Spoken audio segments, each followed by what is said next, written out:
The massive Empire ship appeared without warning in Earth's orbit on a quiet Tuesday morning. Its metallic hull gleamed like polished silver, stretching nearly 10 miles from end to end.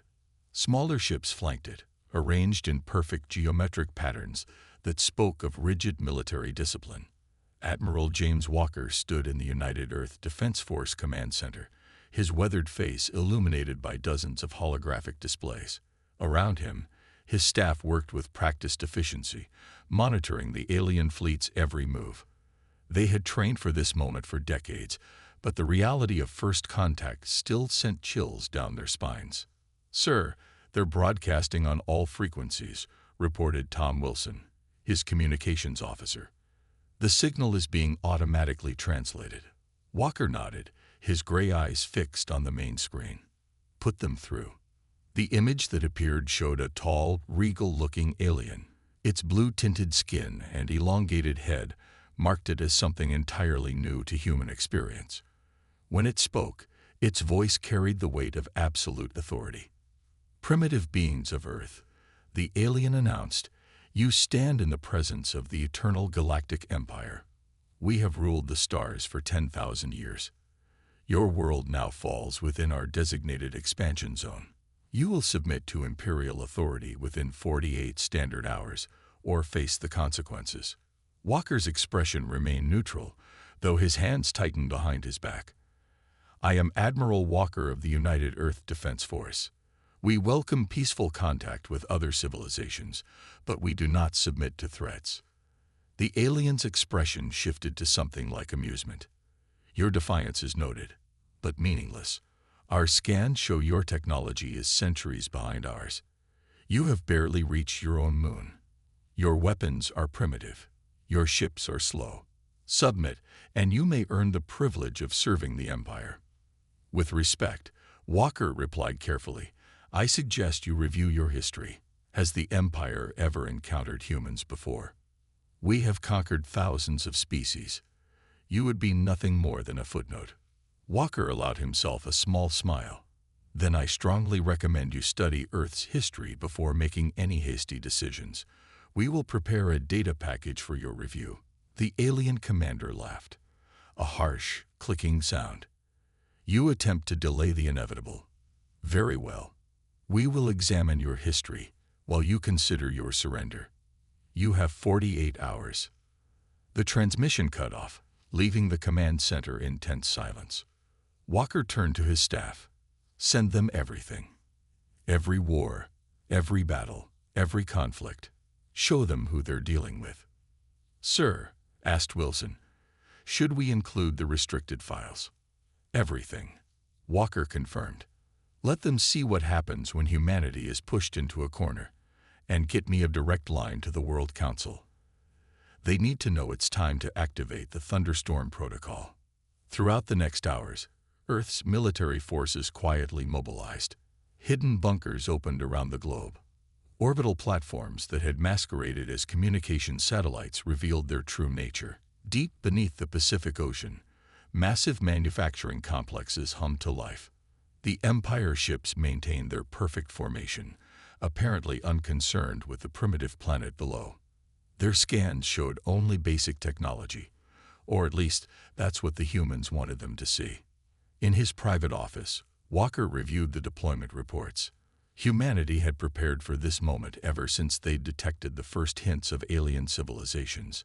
They knew someday someone would come, and they'd made sure they would be ready. His computer chimed with an incoming transmission from the Empire flagship. On screen, the alien commander looked less amused now. "We have reviewed your historical documents," it said.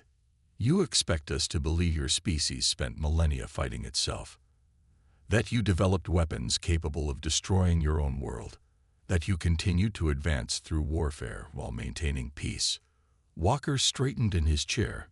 "Every word is true, which is why I'm giving you a warning. Run. You have no idea what you're dealing with." The alien's eyes narrowed. "You dare threaten the Empire?" "Not a threat," Walker replied calmly. "Just a friendly warning from one soldier to another. We don't want war. But if you force us into one." He let the sentence hang. The commander cut the transmission abruptly. Walker sighed and opened a channel to all Earth Defense Forces. All units, battle stations, and may whatever gods they believe in have mercy on their souls. Because we won't. The World Council gathered in their underground chamber beneath the Swiss Alps, 24 hours after the Empire's ultimatum. Holographic displays showed the alien fleet, still hanging in perfect formation above Earth. Representatives from every nation sat around the circular table, their faces illuminated by the soft blue glow of their screens. Admiral Walker stood at the center, his voice steady as he delivered his report. The Empire has reviewed our history. They're disturbed by what they've seen, but they're still underestimating us. Their arrogance will be their downfall. And the Thunderstorm Protocol?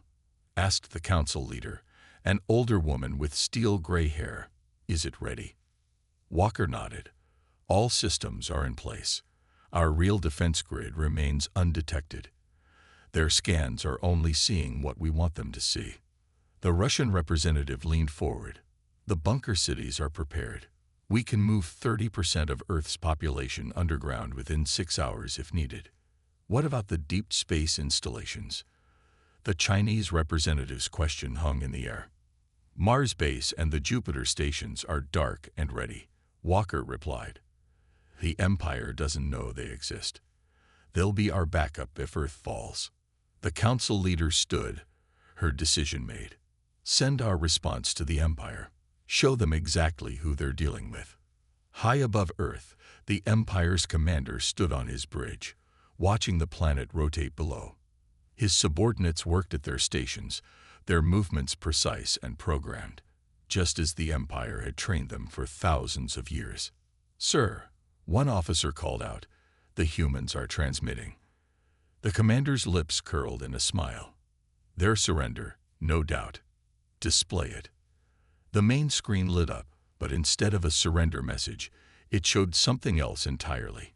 Images began to play. Warfare throughout human history. But not the sanitized version they'd sent before.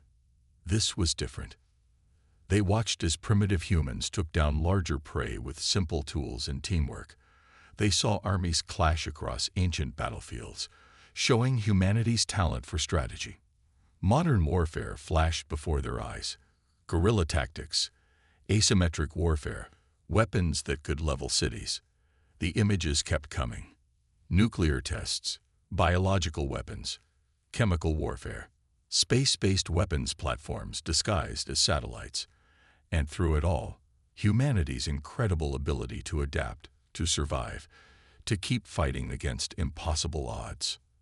The final image showed Admiral Walker, standing calmly in his command center. You asked us to submit, he said quietly. We decline. You've never fought humans before. You've never faced a species that evolved through constant warfare. Every other race you've conquered developed through cooperation or mild competition. But us, we're different.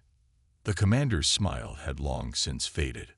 Walker continued, we've spent our entire history fighting, not just other humans, but our whole planet. Every animal, every environment, every challenge. We've survived ice ages, plagues, global wars, and our own destructive nature, and we've grown stronger each time. He leaned closer to the camera. You think your empire is powerful. You've grown soft. Your weapons haven't changed in centuries because you've never needed them to. But we develop new weapons every year, even in peacetime, because we know. We always knew someone like you would come. This is your final warning, Walker said. Run. Take your fleet and go. Because if you don't, we'll show you why every predator on our world evolved to fear humans. We'll show you why our history makes your diplomats uncomfortable. And we'll show you why giving humans 48 hours to prepare for war was your biggest mistake. The transmission ended. On the Empire Bridge, silence reigned. Sir, an officer finally asked. Your orders? The commander straightened his uniform. They're bluffing. No primitive species would dare challenge the Empire. Prepare the first wave of our assault fleet. In his command center, Walker watched the Empire ships begin to move. He opened a channel to all Earth forces. They didn't listen. He said simply, "Thunderstorm Protocol is now active. Show them what humanity does best." Around the Earth, hidden weapons platforms powered up. Stealth ships slipped out of underwater bases, and in bunkers across the planet, humanity prepared to teach the Empire a lesson they would never forget. The real war was about to begin. The Empire struck at dawn. Their first wave descended through Earth's atmosphere, 1,000 ships in perfect military formation, their weapons charged and ready. They expected an easy victory. What they got was chaos. The first blast from their flagship passed harmlessly through New York City, hitting nothing but air. The entire city flickered and vanished, revealing empty ground beneath. The Empire commander stared in disbelief at his tactical display. "Holographic projections," he growled. "Find their real cities." But that was just the beginning. Across the globe, human cities disappeared, replaced by hardened military installations that had been hidden for decades. The Empire's careful scans, their detailed attack plans, all became useless in seconds. In the Pacific Ocean, the water began to churn.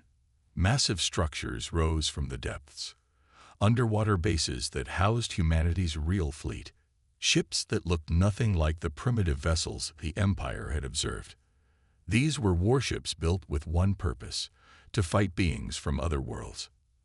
Admiral Walker stood in the real United Earth Defense Force Command Center, buried deep within Mount McKinley.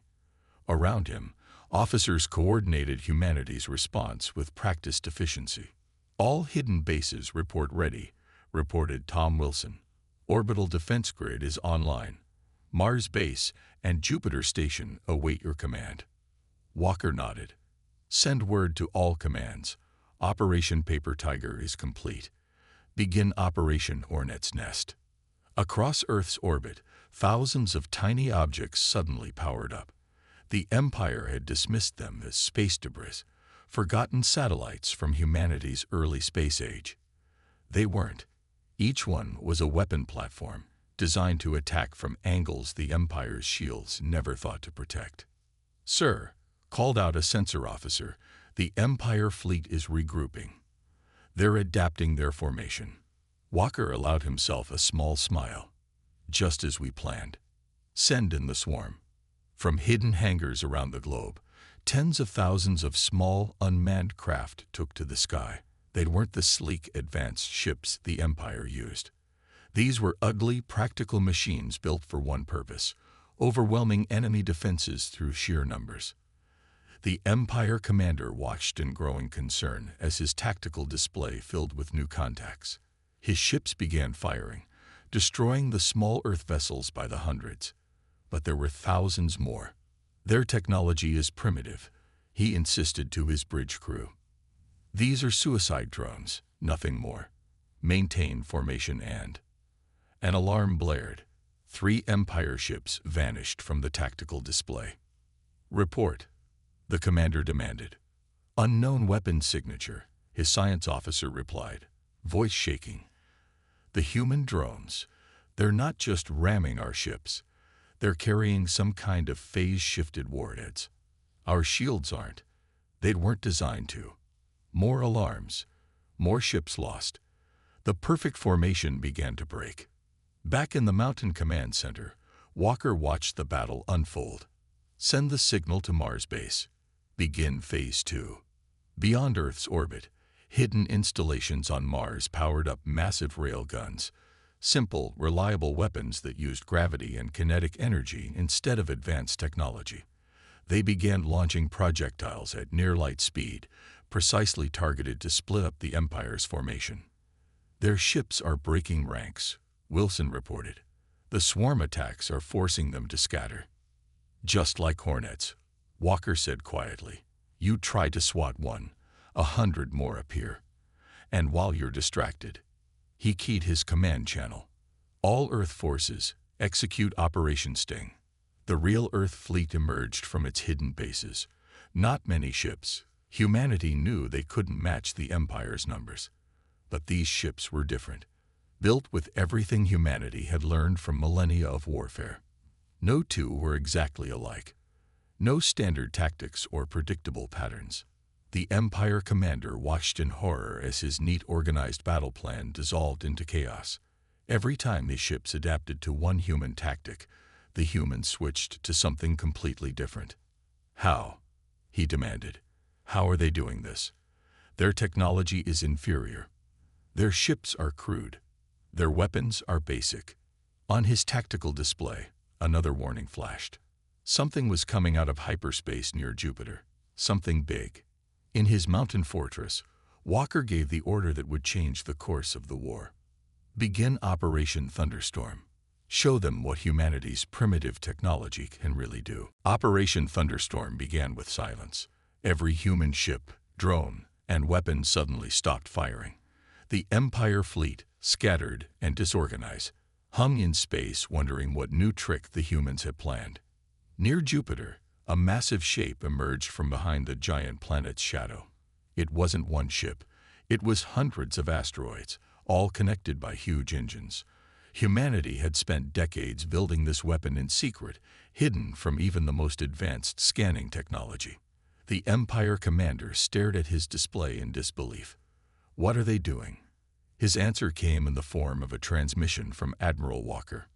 You wondered why we only reached our moon, Walker said calmly. The truth is, we never stopped at the moon. We just got better at hiding our real progress. Those asteroids. We've been moving them into position for 20 years.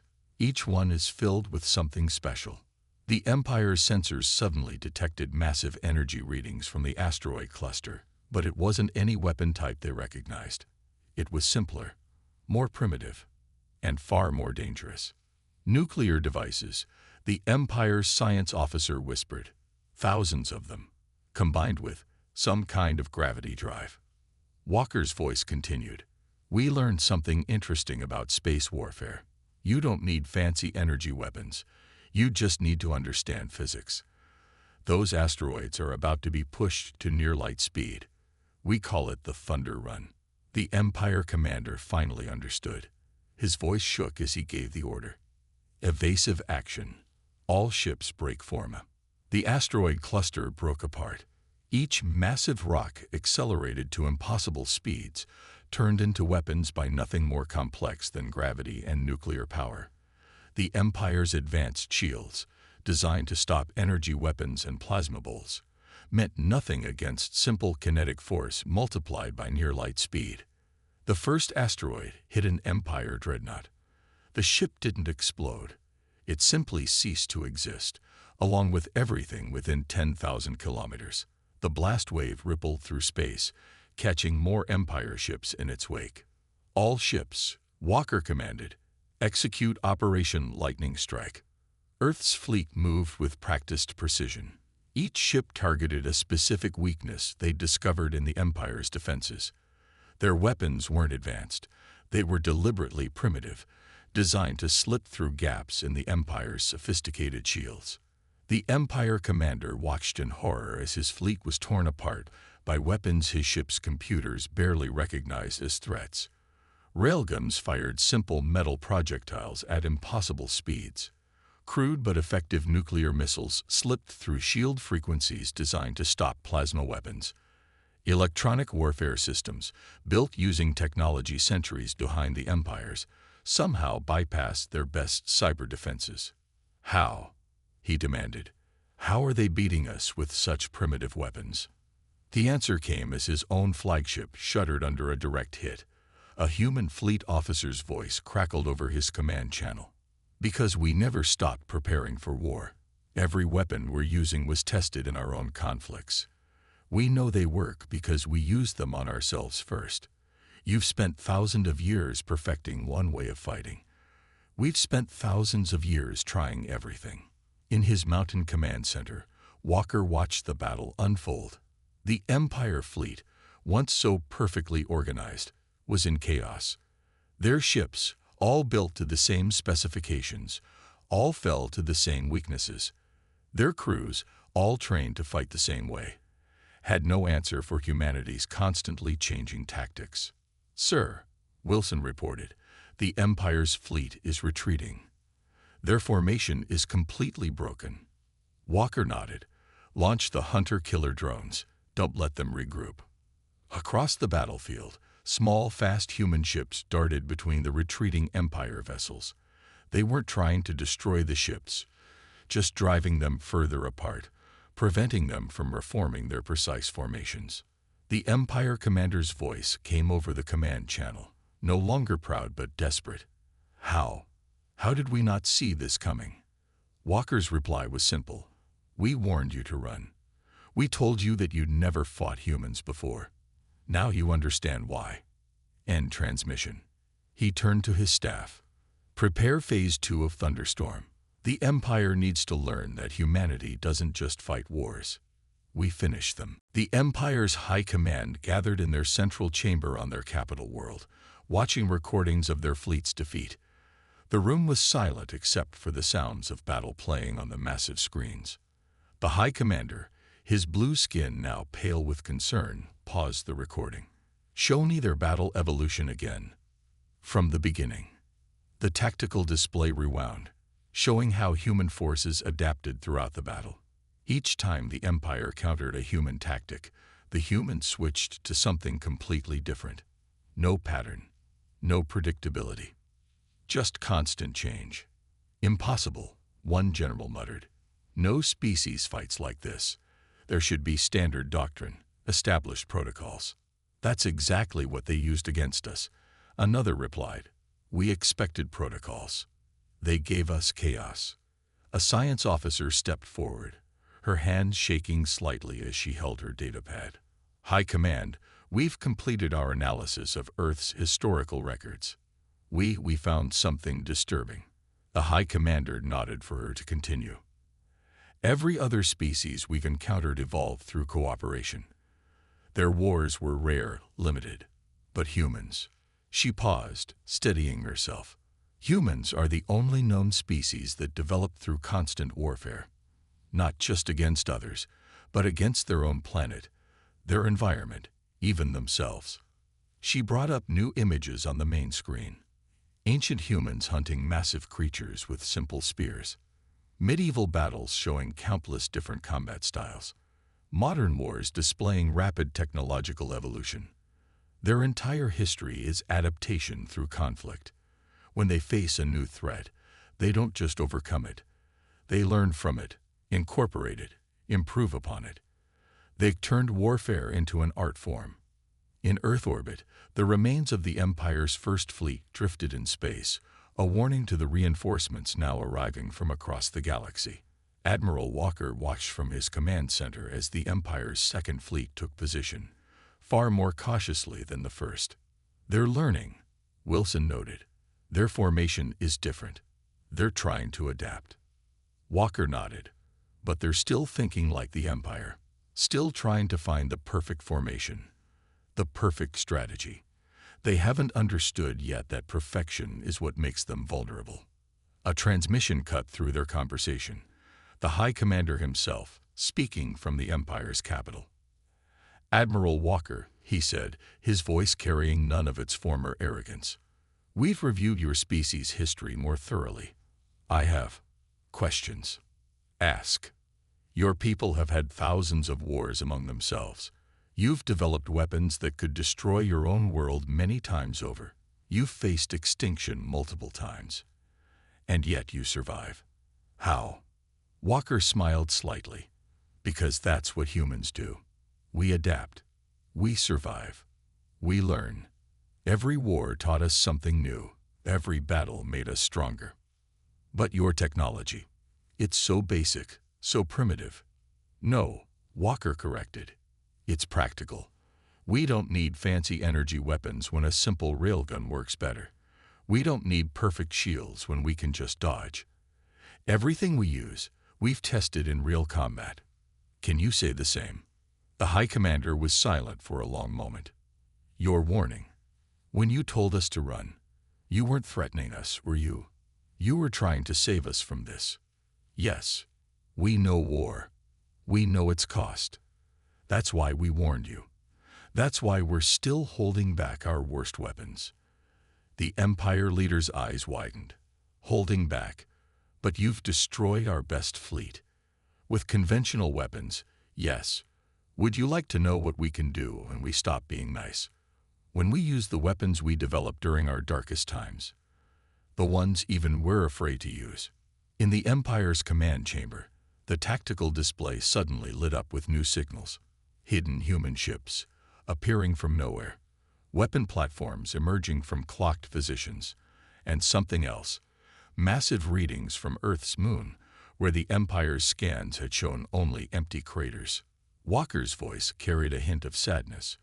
Your reinforcement fleet has 2 hours to retreat. After that, we show you why humanity spent so much time practicing war, and why we really warned you to run. The High Commander looked at his generals, seeing his own fear reflected in their eyes. They had ruled the galaxy for 10,000 years, never losing a war. Until they met humans. 2 hours passed. The Empire's reinforcement fleet hadn't moved. Admiral Walker stood in his command center, watching the countdown reach 0. He took no pleasure in what would come next. Around him, his staff waited in tense silence. They had their chance, he said quietly. Begin Operation Moonfall. The surface of Earth's moon cracked open.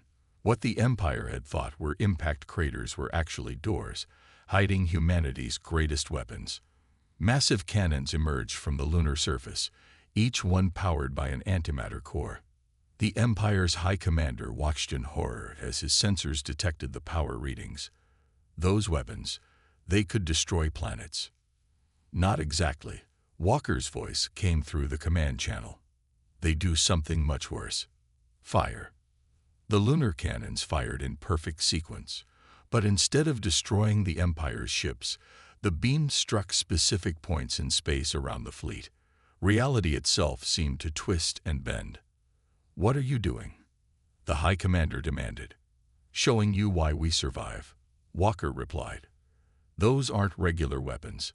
They're gravity manipulators. We developed them after studying black holes. Right now, they're creating a localized space-time distortion around your fleet. The Empire ships try to escape, but their engines couldn't overcome the artificial gravity well. They were trapped, but still intact. We could destroy your ships, Walker continued. But that's not the point of this demonstration.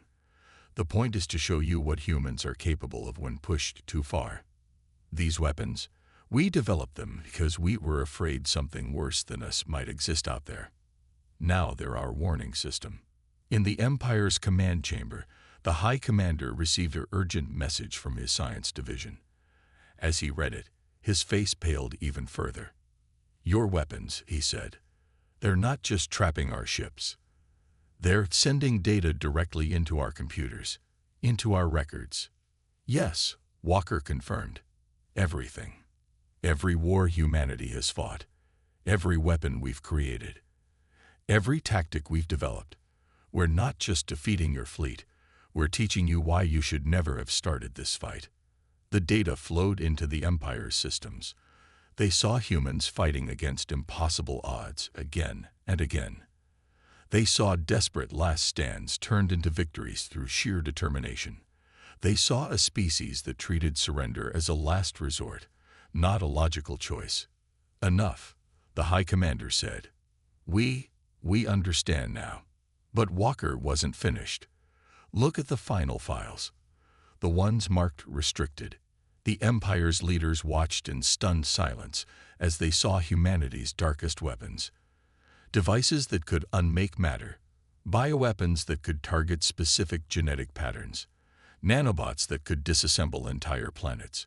Weapons so terrible that humans had agreed never to use them, except in the most desperate circumstances. That's what you were heading toward, Walker explained. If you had pushed us too far, if you had threatened our extinction, we would have used them. Not because we wanted to, but because humans always find a way to survive. The High Commander's voice shook.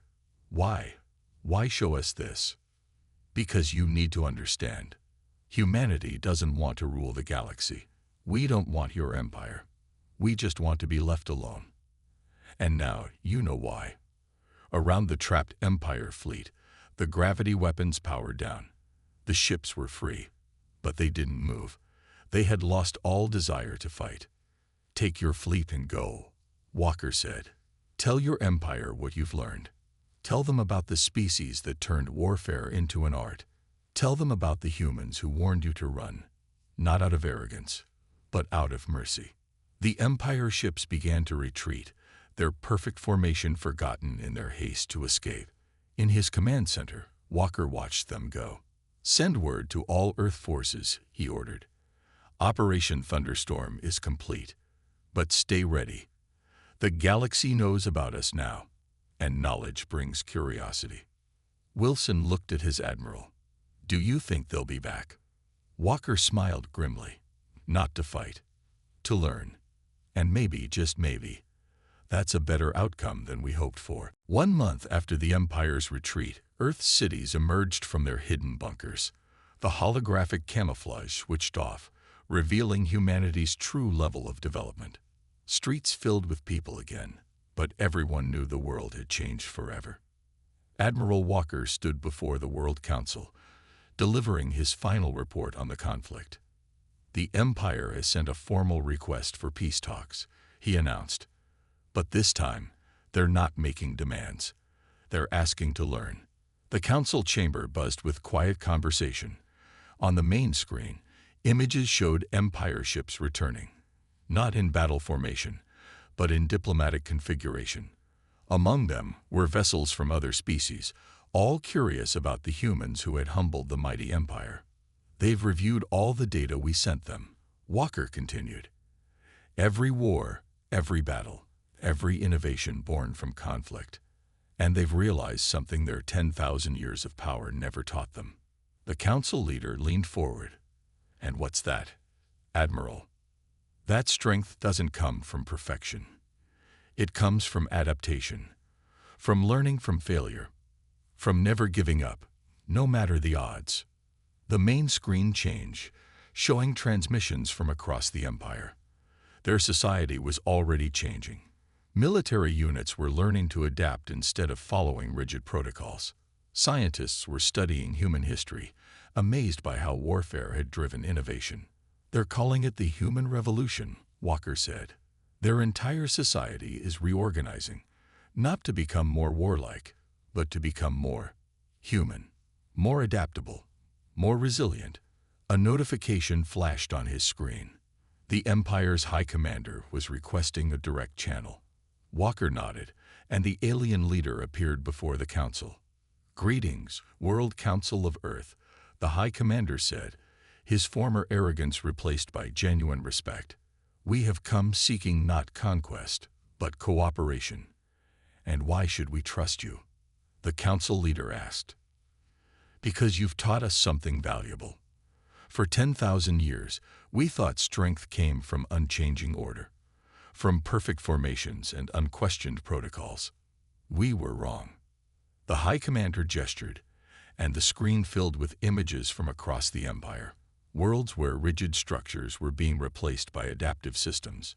Military units learning to think independently. Scientists exploring new ideas instead of following traditional paths.